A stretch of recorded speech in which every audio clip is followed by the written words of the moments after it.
How do you get rid of stress fast? Simple. Increase your energy, increase your vitality. You can manage your stress. When you manage your stress, you'll have more energy. There's a way to do this very quickly. You simply bring the hands together at the heart center, and you break your breath into 4 parts.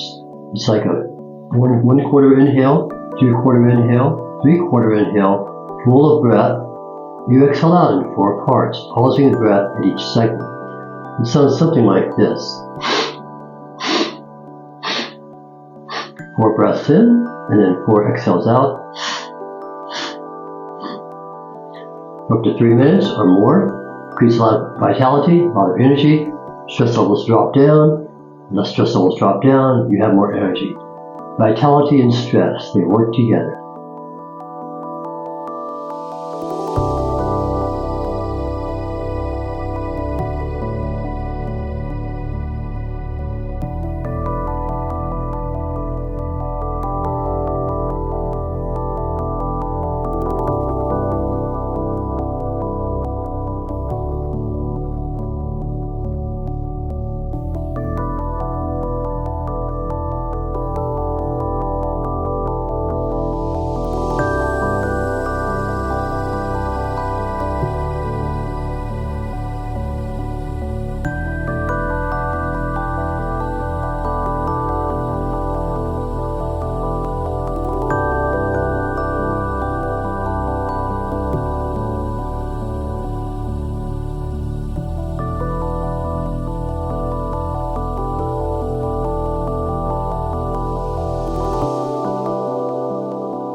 Come and join my course, Vitality and Stress. We're going to be doing an intensive course on how to give yourself more energy and handle the stress better that occurs in your life.